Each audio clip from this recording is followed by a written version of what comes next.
Hello everyone, welcome to Himani को Mantra classes. आज हम एक न्यू टॉपिक पढ़ेंगे जो है barter system.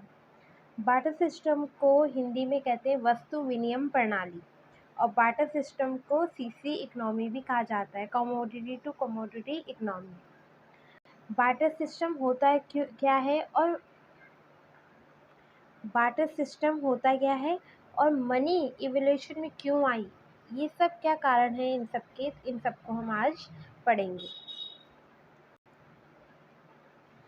Money was not use in the early history of man. पहले के जो मनुष्य थे वो मनी का यूज़ नहीं करते थे, हम सभी को पता है। What ever exchanges this were they took the form of barter. वो क्या कोई भी सामान को अगर लेना है, देना है, एक्सचेंज करना है, तो वो क्या यूज़ करते थे? बार्टर यूज़ करते थे। That is exchange of goods for the other goods. मतलब कि मैंने किसी को अगर कोई सामान दिया तो बदले में वो इंसान भी मुझे क्या देगा? सामान देगा। मतलब वस्तु के बदले में वस्तु को आदान प्रदान करना, एक्सचेंज करना बार्टर सिस्टम कहलाता था। मतलब अगर मैंने किसी को गेहूँ दिए तो दूसरा इंसान मुझे क्या दे रहा है? चावल। ऐसे नहीं कि आज के टाइम पे हम गेहूँ लेने जाते हैं तो हम पैसे पे करते हैं, वो हमें सामान देते हैं, वो कैश लेते हैं। बट पहले के टाइम पे ऐसा नहीं होता था। बार्टर के पहले क्या करते थे, जब कैश इवेल्यूएट ही नहीं हुई तो कैसे चलेगा आगे काम? तो उस टाइम पे क्या होता था, कोई सामान कोई इंसान ले रहा है तो दूसरा भी दे रहा है। Various difficulties were faced by the people in the barter economy. Barter economy में क्या हुआ कि बहुत सारी प्रॉब्लम फेस करनी पड़ती थी। मान लीजिए मेरे पे कोई सामान है और मुझे ऐसा इंसान चाहिए कि वो इंसान भी उसी सामान को दे जो मुझे चाहिए। ये बहुत क्या होती है, डिफ़िकल्टी होती है कि नहीं। अब इतनी बड़ी मिलियंस ऑफ पीपल हैं और आजकल millions of he goods and services को लिया जाता है। अब ये डिफ़िकल्टीज़ आती थी कि उस इंसान को कहाँ ढूँढा जाए जो मेरे को जो सामान चाहिए और उसको भी वही सामान चाहिए जो मेरे पास है। There was no acceptable means of payment for the direct purchase of goods and services in the barter economy, क्योंकि बार्टर इकोनॉमी में किसी भी चीज़ को परचेज करने के लिए कोई भी कैश मौजूद नहीं था, मनी नहीं थी। तो उस टाइम पे वस्तु को वस्तु से ही एक्सचेंज कर दिया जाता था, तो इससे काफ़ी प्रॉब्लम भी आती थी। इसी वजह से मनी अब जनरेट हो गई है और बहुत ईज़िली वे से हम अपना क्या कर सकते हैं, सेल परचेज कर सकते हैं। The following are the main difficulties were found in barter system. barter system में बहुत सी difficulties आई। अब वो difficulties क्या क्या थी वो हम पढ़ेंगे। फर्स्ट है डबल कोइंसिडेंस ऑफ वॉन्ट्स। अब डबल कोइंसिडेंस ऑफ वॉन्ट्स का मतलब है कि मान लीजिए मेरे पास घोड़े हैं। अब मेरे पास घोड़े, मुझे अपने घोड़े देने हैं और गाय को लेना है। अब मुझे ऐसा इंसान ढूंढना पड़ेगा जिसके पास गाय हो, जो मेरे घोड़े के बदले अपनी गाय दे दे। अब ऐसा इंसान इतनी पब्लिक में ढूँढना बहुत ही कठिन हो जाता है, बहुत ही डिफ़िकल्ट हो जाता है कि उस इंसान को बेचना है, उसे भी घोड़ा ही चाहिए, मुझे गाय चाहिए। अब ऐसे में डिफ़िकल्टीज़ हो जाती है कि वो इंसान कहाँ होगा। मान लीजिए मैं उत्तराखंड में हूँ और उत्तराखंड वाला अगर मैं बेचना चाहती हूँ, वो इंसान जो दूसरा है वो चेन्नई में है, तो काफ़ी दूर हो गया। बहुत टाइम अगर मेरे को जाना है उसके पास तो बहुत टाइम लग जाएगा। बहुत मतलब स्पेंड हो जाता है, टाइम वेस्ट हो जाता है। तो ये इससे क्या होता था, बहुत डिफ़िकल्टीज़ आती थी। जो पीपल है उन्हें काफ़ी क्या आती थी, डिफ़िकल्टीज़ आती। तो ये बहुत बड़ी प्रॉब्लम थी, डबल कोइंसिडेंस ऑफ वांट। हम दोनों इंसान को वही चीज़ें एक्सचेंज करनी है जो उनको ज़रूरत है, मुझे ज़रूरत है। सेकंड है lake of a standard unit of account. Lake of standard unit of account का मतलब है कि हमें यही नहीं पता होता था, क्योंकि कैश तो था नहीं, कैश नहीं था तो हमें ये नहीं पता चलता था कि क्या स्टैंडर्ड है। अगर दो गाय के बदले एक घोड़ा चाहिए या एक घोड़े के बदले दो गाय चाहिए, मतलब कि कोई स्टैंडर्ड नहीं पता था। हमें ये नहीं पता था कि अगर हम दो गाय बेचें तो वापस बदले में एक घोड़ा लें या दो घोड़ा लें, क्योंकि हमें स्टैंडर्ड ही नहीं पता होता था। मैं अपनी दो गाय दे रही हूँ और बदले में क्या पता मुझे एक ही घोड़ा चाहिए हो, क्या पता मुझे दो लेने हो, या पता तीन लेने हो।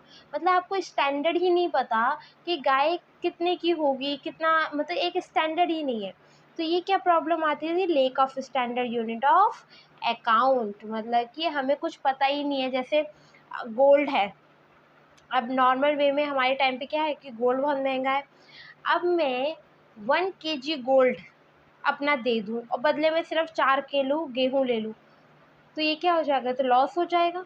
ये कोई स्टैंडर्ड ही नहीं हुआ, क्योंकि गोल्ड बहुत महंगा होता है और गेहूँ थोड़े सस्ते होते हैं।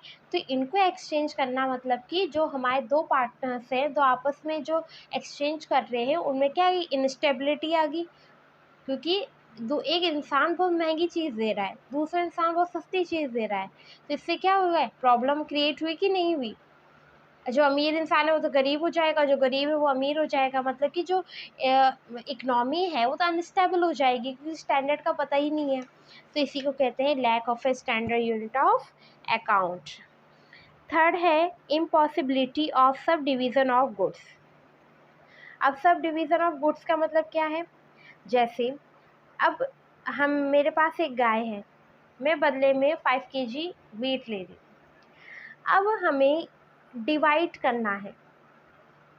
अब चलो वीट को तो डिवाइड कर दिया, हम 5 लोग हैं, डिवाइड कर दिया, कि काऊ को डिवाइड कर पाएंगे, नहीं, हम काऊ को डिवाइड नहीं कर सकते, क्योंकि this is a living thing.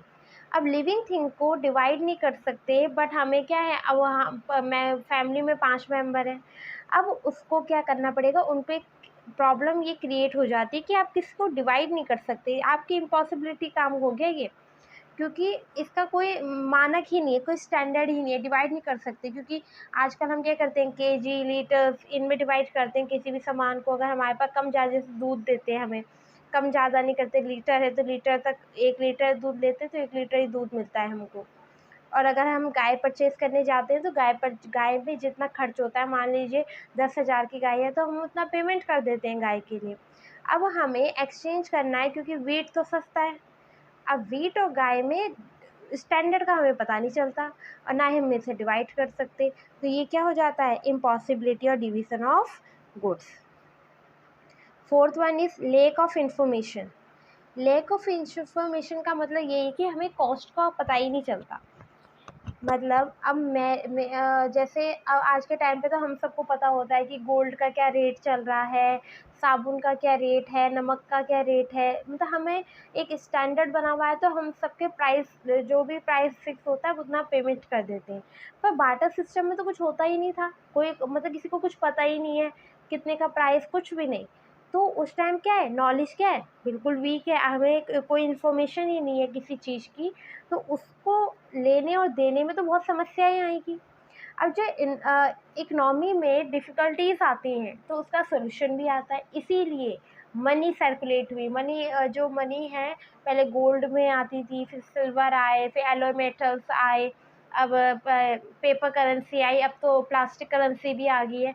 तो इसी वजह से आ रही हैं, क्योंकि लैक ऑफ इन्फॉर्मेशन, पहले बार्टर सिस्टम में कोई इन्फॉर्मेशन ही नहीं थी कि कोई के सामान कितने का आता है, कोई कॉस्ट का हमें पता ही नहीं है। तो ये क्या हो जाते हैं, बार्टर सिस्टम के एक ड्रॉबैक्स हो जाते हैं। Fifth one is production of large and very costly goods not feasible.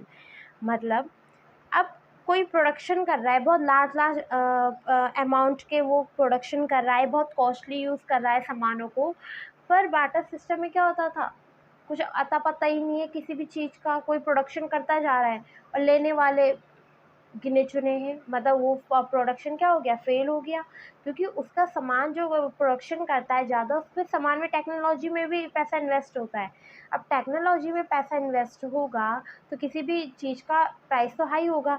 अब कोई 10,000 वाली चीज़ सिर्फ 200 रुपये में एक्सचेंज करने के लिए आ जाए, तो वो तो फिर ड्रॉबैक है बहुत बड़ा, है ना, वो तो लॉस कर जाएगा।